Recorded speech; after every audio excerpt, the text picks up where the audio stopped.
જય ભવાની. આ જય ભવાનીનો નાદ એટલી વખત કહ્યું તોય પણ તમે બે હાથ ઊંચા કરી અને સમગ્ર ગીર સોમનાથ જિલ્લાને તો પ્રતીતિ થાય કે કારડિયા રાજપૂત સમાજ આજે 2008માં દિનુભાઈ સોલંકીએ ભેગા કર્યા હતા, પછી આ પહેલી વખત ભેગા થાય છે. જય ભવાની, જય ભવાની, જય ભવાની.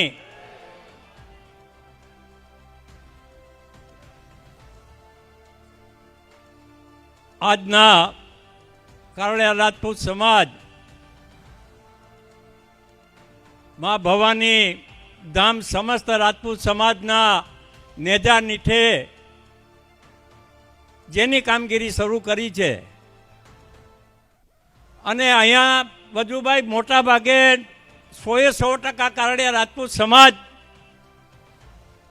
જ્યારે ઉપસ્થિત છે ત્યારે આપણા સમાજના જેને ઘરણું કહેવાય અને જેણે 18 વખત ગુજરાતનું ભાવિ કઈ રીતે પ્રસ્થાપિત થવાનું છે અને ગુજરાતનો નકશો કઈ રીતે વિકાસ તરફ લઈ જવો છે, 18 વખત જેણે બજેટ પાસ કર્યું છે એનો ઇતિહાસ જો કોઈએ સર્જ્યો હોય તો એ વજુભાઈ વાળા છે. મારે વાત તેમણે તો તેના જીવનની અંદર નાગરિક બેંકથી લઈ, મેયરથી લઈ, મંત્રીથી લઈ, ગવર્નર અને એ પણ કર્ણાટકના ગવર્નર તરીકે જેણે ઐતિહાસિક સેવા કરી છે અને તેના મનમાં ભવાની ધામની એક કલ્પના ઊભી થયેલી ને ઘણા 5-7 વર્ષથી આ ચર્ચાનો એન્ડ આવતા જ્યારે ભવાની ધામનું જ્યારે સ્થળ નક્કી કરવાનું થયું ત્યારે ચોટીલા બાજુ 6 વીઘા જમીન લીધી, પણ ત્યાં સમાજ એવડો મોટો સમાજને આ જગ્યા પૂરતી નહોતી અને લીમડીની બાજુમાં વસદડી મુકામે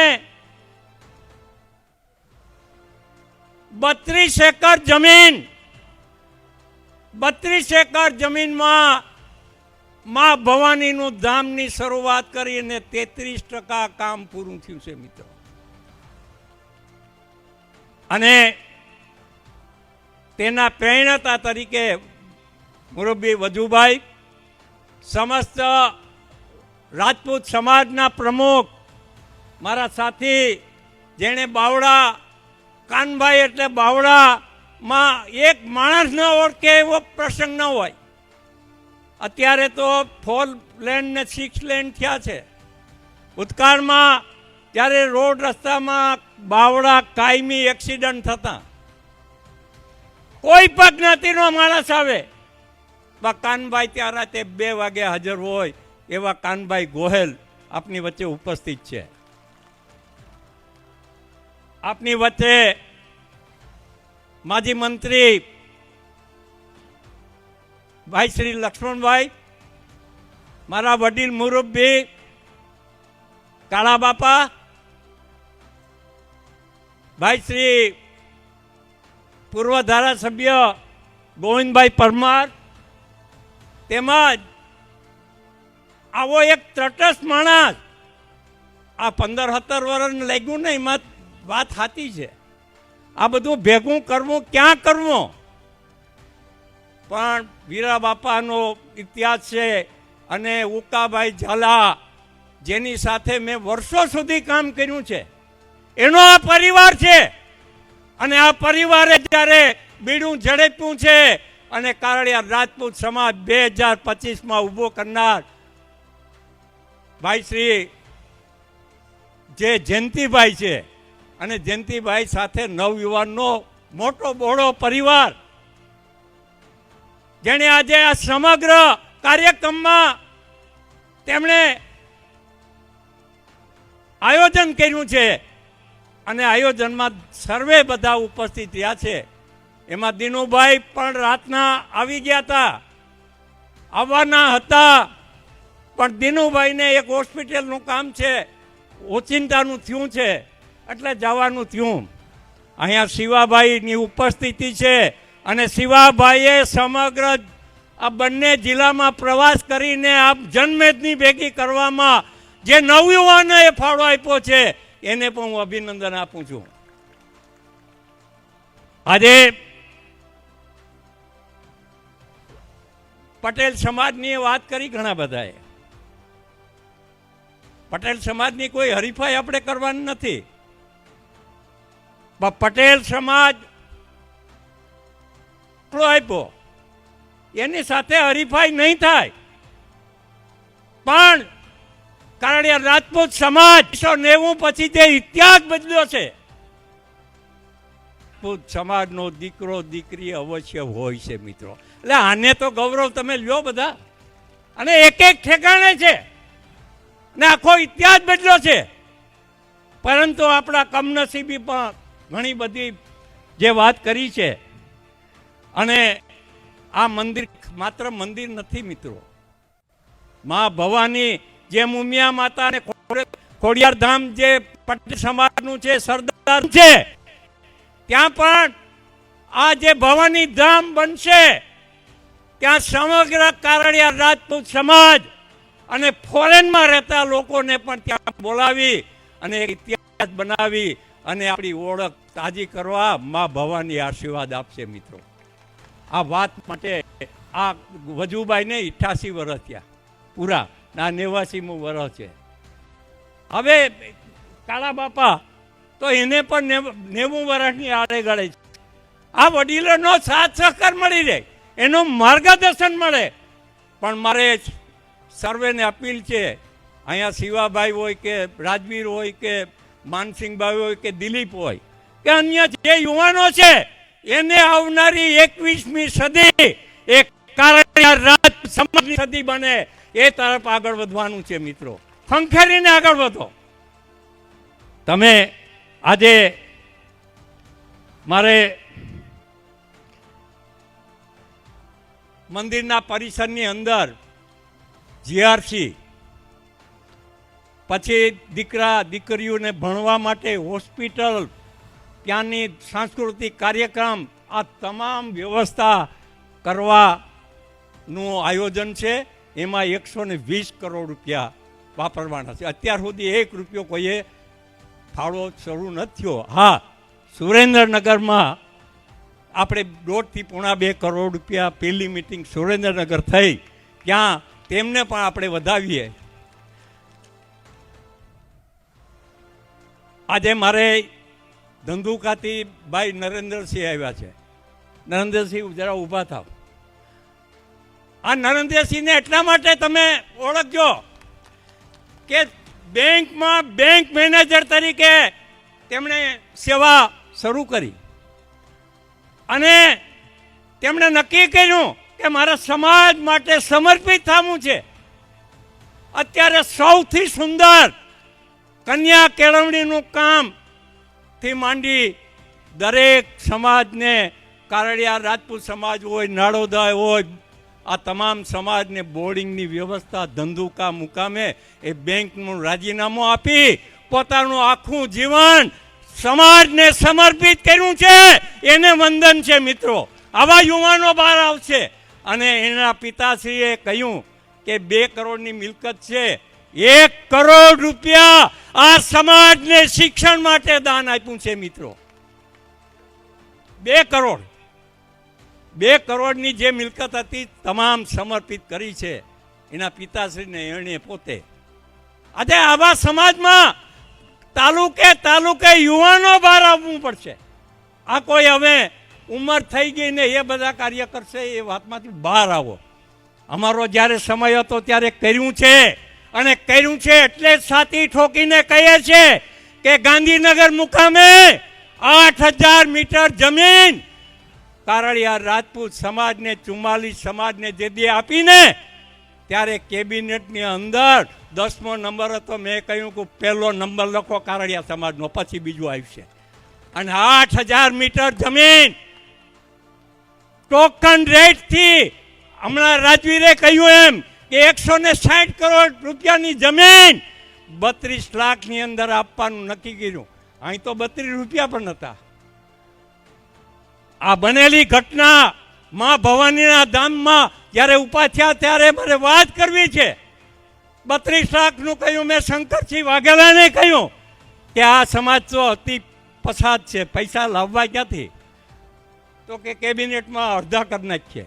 તો કોઈ અડધામાં પણ નહીં થાય કે 16 લાખમાં કરી નાખો. અને 16 લાખનું કેબિનેટમાં મિટિંગ પાસ કરી. ચૌધરી સમાજ બીજા નંબર હતો, કારડિયા સમાજ પહેલા નંબરે હતો.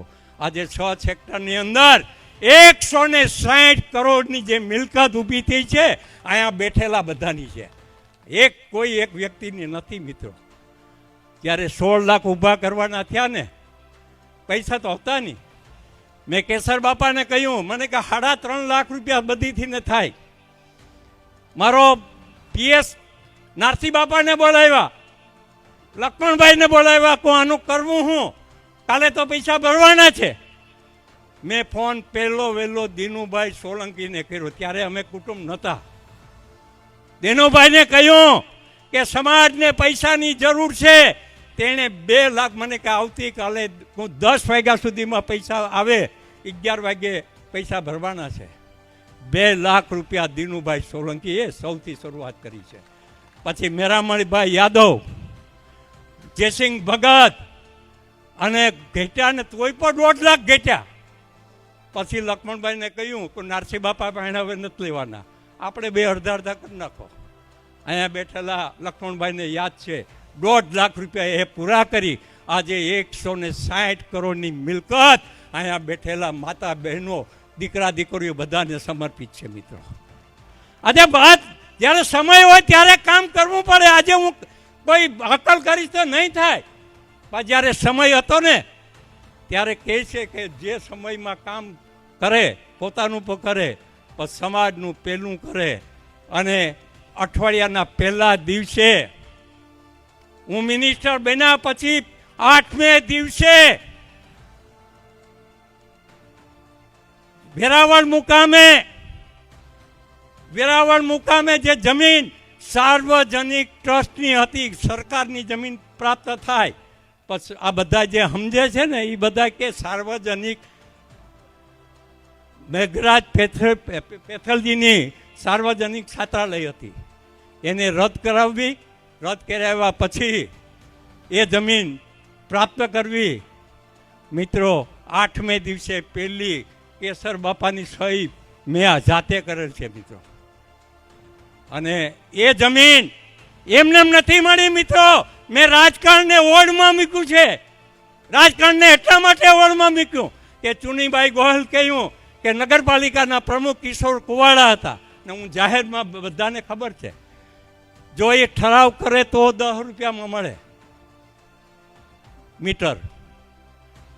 હવે ચુની ગોહિલ કે એને ભેળવો તો હું તારા સામે, ભાઈ તારે સામે જાવું તો જા, પણ અમારા સમાજ માટે મારે કિશોર કુવાડા જોઈએ. એણે ઠરાવ આપ્યો 44,440માં. આજે 50 કરોડની જમીન અહીંયા બેઠેલા બધાની છે મિત્રો. જે સમય હતો તે કામ કર્યું છે મિત્રો. અને ત્રીજું, જુનાગઢ મુકામે નારસીભાઈ પટિયાર મને આવીને કહ્યું કે જસાભાઈ, આપણે ગુજરાતના મુખ્યમંત્રી, આપણે કચ્છવાળા સુરેશભાઈ મહેતા મુખ્યમંત્રી હતા. શંકરસિંહ વાઘેલાને, સુરેશભાઈ મહેતા, નારસી બાપાને અમે બધાએ મિટિંગ જુનાગઢ કરી કે અહીંયા જમીન તો લઈ લીધી, પણ 17 લાખમાંથી 4 લાખનું તો મેરાવણભાઈના એમને પડ્યા છે, દેવા ક્યાંથી? પણ મિત્રો મારે તમને યાદ અપાવી છે. આ વાત એટલા માટે કરવી છે કે અહીંયા હું આ જાહેર મિટિંગ નથી, આ સમાજની અહીંયા એક બેન દીકરીઓથી માંડી યુવાન લોકોને ખબર પડે કે આપણા સમાજ માટે જ્યારે ને ત્યારે જે કરવાનો વખત આવે ને ત્યારે સમર્પિત કામ કરવું જોઈએ. અને શંકરસિંહ વાઘેલાનું પ્રમુખ સ્થાન, સુરેશ મહેતાની હાજરી, નારસી બાપા મુખ્ય માણસ, એણે કહ્યું કે નારસી બાપા કે 75 લાખ રૂપિયા ફાળો થાય પછી મીટિંગ પૂરી થાય. મેં કહ્યું કે એ વાત તમારી પાકી છે. થાતે મીટિંગ કરી 60 લાખ ક્યાં 15 લાખ ઘટે. નારસી બાપા કે તો કોઈ 15 લાખ શંકરજી વાઘેલા આપે, બાકી અહીં 75 લાખ જોઈએ ને જોઈએ જ. અને છેલ્લે 78 લાખ રૂપિયાનો ફાળો કરી આજે ત્યાં કરોડો રૂપિયાની મિલકત અહીંયા બેઠેલા સૌ કોઈની છે મિત્રો. આજે વાત એટલા માટે કરીએ છીએ કે આજે ભવાની ધામ જે બનાવવાનું છે, અત્યાર સુધી ફાળો કોઈએ આપ્યો નથી. પણ મારે તમને બધાને એક જ વાત કરવી છે કે એક ઘર આપણા આ બંને જિલ્લાની અંદર આખા ગુજરાતમાં સૌથી વધારે કારડિયા રાજપૂત સમાજ જો વસતો હોય તો ગીર સોમનાથ અને જૂનાગઢમાં છે. અને જે વાત એટલા માટે કરવી છે કે સૌથી વધારે વસ્તી અહીં છે અને વસ્તી અહીંયા છે, આટલા માટે અહીંથી સૌથી વધારે ફાળો પર થવો જોઈએ. હરોહર એક પગાર 500 રૂપિયાથી માંડી ગોવિંદભાઈ કે એમ કરોડ રૂપિયા સુધી આપવા માટે આગળ આવવું પડશે ને પડશે મિત્રો. મારે વાત એટલા માટે કરવી છે કે આ વસ્તુઓ સામાન્ય નથી, આ વચ્ચેથી મુકાય પણ નહીં. હવે અહીંયા સમિતિ બની છે, પણ વજુ બાપા મારે તમને અહીંયા સમાજની વચ્ચે એક વાત કરવી છે. રાજવી ઝાલાએ જે વાત કરી છે એ વાત મારે રિફેર કરવી છે. મને ઓછામાં ઓછા યુવાન લોકો ઘણા બધા મળ્યા, એણે એક જ વાત કરી છે કે સમસ્ત રાજપૂત સમાજમાં ભલે આ કાર્યવાહી થાય પણ જેટલી જેની વસ્તી એ પ્રમાણે એ ભાઈ જેટલી જેની વસ્તી ગીર સોમનાથ અને જૂનાગઢની વસ્તી પ્રમાણે ને વજુભાઈ તમને હું વાત એટલા માટે કરું છું કે ટ્રસ્ટી મંડળમાં કાર્યવાહક બોલ નહીં પણ ટ્રસ્ટી મંડળમાં આ જિલ્લાને સૌથી વધારે પ્રોત્સાહન મળે એ કાર્યવાહી કરવા માટે હું વિનંતી કરું છું. અને ટ્રસ્ટી મંડળમાં હોવા જ જોઈએ. કાર્યવાહક મંડળ તો હોય જ, તો કાલે વિખેરી નાખે. મારે વાત એટલા માટે કરી છે કે ભૂતકાળમાં આટલી જમીન આપી છે, અત્યારે એ જમીનનો ટ્રસ્ટીને લાયક અમે નથી બન્યા. આજે એ ભાડે જમીનો બધી આપીને ઘરમાં જ્યાં એનો હિસાબ હોય ભગવાન માગું છું. આ વાત નારથી આપણા સમાજના પ્રમુખશ્રીને કહી અને 7,000 રૂપિયા ભાઈએ કહ્યું એમ 7,000 રૂપિયા તો મસરી બાપાના હતા. 7,000 રૂપિયા ફાળો આવ્યો હતો. આજે 70 કરોડ રૂપિયાની મિલકત છે એ પણ મન બુદ્ધિની જેમ પડી છે. આ વાત એટલા માટે કરું છું કે આ દાજમાંથી વાત કરીએ છીએ કે આજે કરવાનું શું. અને તમને યુવાનોને હું આહવાન કરું છું, રાજવીર તમે અને શિવો ને બધા યુવાનો આગળ આવો, આ દરેકનો હિસાબ લઈ અને આગળ વધો. આ સમાજની મિલકત સમાજમાં ઉપયોગ થાય, નહીં કે કોઈ વ્યક્તિ ધામ જે બનવાનું છે ફાર્મ કમિટી, એક ગામમાં એક કમિટી, એનો એક પ્રમુખ, ઉપપ્રમુખ ને મંત્રી, દરેક ગામની અંદર ભવાની ધામની એ સમિતિ બને, તાલુકાની સમિતિ બને, જિલ્લાની બને અને રાજ્યની બને. આ કામ પણ આપણે યુવાનોને જ કરવાનું છે. એમાં તમે કરશો ને બધા?